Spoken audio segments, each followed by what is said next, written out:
यहाँ मैं ये भी बताना चाहूँगा, जीवन के हर क्षेत्र में जब तक डिसिप्लिन को प्रॉपर तरीके से फॉलो किया जाएगा तब तक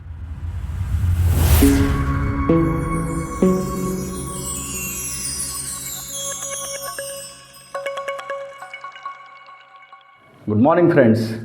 आज हम लोग बात करेंगे इम्पॉर्टेंस ऑफ डिसिप्लिन के ऊपर।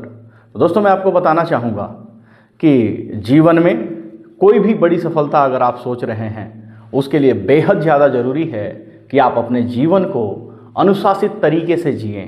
यहाँ मैं बताना चाहूँगा, डिसिप्लिन वो डोर है जो आपको सफलता की ऊंचाइयों तक, और मैं यूँ कहूँ ऊंचाइयों की पराकाष्ठा तक लेके जाता है। अब आपके लिए अनुशासन का महत्व आपके कार्य क्षेत्र में क्या है, बताना चाहूँगा।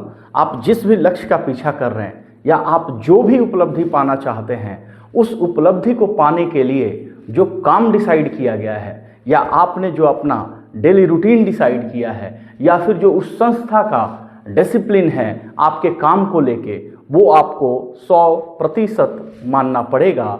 तभी आप उस काम में दक्षता हासिल करेंगे और आप सफल हो पाएंगे।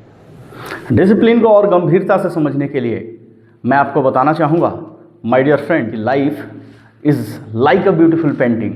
मतलब कोई भी एक सुंदर पेंटिंग अगर आपको तैयार करनी है तो उसमें बहुत ही बारीक पहलुओं को ध्यान देना पड़ता है, छोटी छोटी चीज़ों का ध्यान देना पड़ता है। ठीक उसी तरीके से आप सफलता को चेज कर रहे हैं तो इसमें ज़रूरी है कि हर उन चीज़ों को आपको ध्यान देना पड़ेगा जो आपको सफलता तक पहुंचाएंगे। लेकिन यहाँ प्रॉब्लम क्या है? प्रॉब्लम ये है कि जब भी बातें डिसिप्लिन की होती है आपके कार्यक्षेत्र को लेके, आपके काम को लेके, तो कभी कभी कुछ लोग इसे दबाव के तौर पे लेना शुरू कर देते हैं। उन्हें महसूस होता है कि डिसिप्लिन के नाम पे उन्हें प्रेशराइज किया जा रहा है, उन्हें दबाव दिया जा रहा है। जबकि जब वो इन्हीं डिसिप्लिन को फॉलो करके अपने कार्य को अंजाम दे देते हैं, अपने कार्य में सफलता हासिल कर लेते हैं, वही लोग इसी डिसिप्लिन को, जो पहले प्रेशर लग रहा था, पहले पनिशमेंट लग रहा था, अब उसे ये पावरफुल टूल समझने लगते हैं। उदाहरण के साथ समझाता हूँ। एक सामान्य से युवक का जब डिफेंस में रिक्रूटमेंट होता है और वो युवक उस डिफेंस की ट्रेनिंग के लिए जाता है, एक रिक्रूट होता है, और रिक्रूट जब तकरीबन एक हार्ड ट्रेनिंग से गुजरता है जो कि काफ़ी डिसिप्लिन्ड होता है, और वहाँ ट्रेनिंग में कोई भी कमी होना मतलब अनुशासनहीनता मानी जाती है। इस हार्ड अनुशासन को फॉलो करके वो सामान्य सा इंसान जो कन्वर्ट हुआ था रिक्रूट में, वही इंसान कन्वर्ट हो जाता है सोल्जर में। और दोस्तों, तब उसे समझ में आती है कि साहब ये ट्रेनिंग वाकई में ज़रूरी है, क्योंकि उसे सियाचिन ग्लेशियर जाना है, जहाँ पर लाइफ थ्रेटनिंग सिचुएशंस को भी उसे झेलने पड़ेंगे।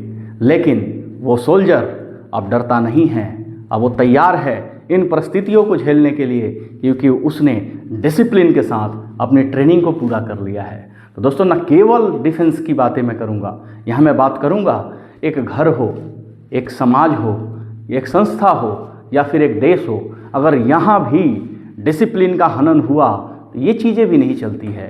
फ़र्ज़ कीजिए एक घर है जहाँ पे माँ बाप हैं, बच्चे हैं, और वहाँ सबको आज़ादी है कि हर आदमी अपनी आज़ादी के साथ जो चाहे वो कर सकता है। कल्पना कीजिए उस घर का हाल क्या होगा। एक संस्था है जहाँ पे कोई डिसिप्लिन नहीं है कि साहब कोई कभी भी आ सकता है, कभी भी जा सकता है, वो जितना चाहे वर्किंग आवर वहाँ काम करे, या जितना कम चाहे उतना कर सकता है। मैं बताना चाहूँगा, अगले 6 महीने में उस संस्था के गेट पे आप ताला लगा हुआ देख पाएंगे, क्योंकि वहाँ पे डिसिप्लिन को तोड़ दिया गया।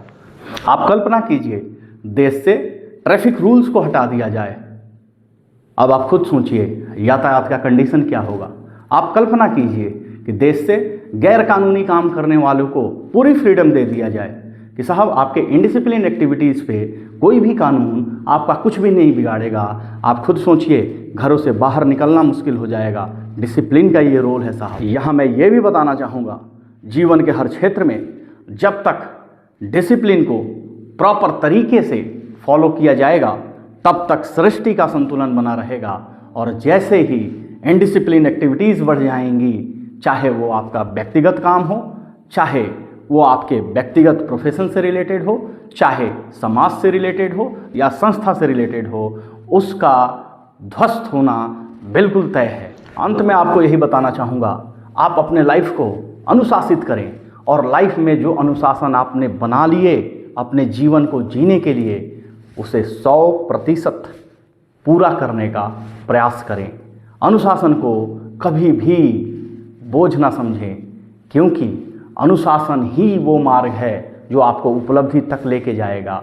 दोस्तों, अगर आपने अनुशासित रह के अपने काम को अंजाम देना शुरू किया, मैं दावा देता हूं कि आने वाले समय में उपलब्धि आपके पैरों को चूमेगी।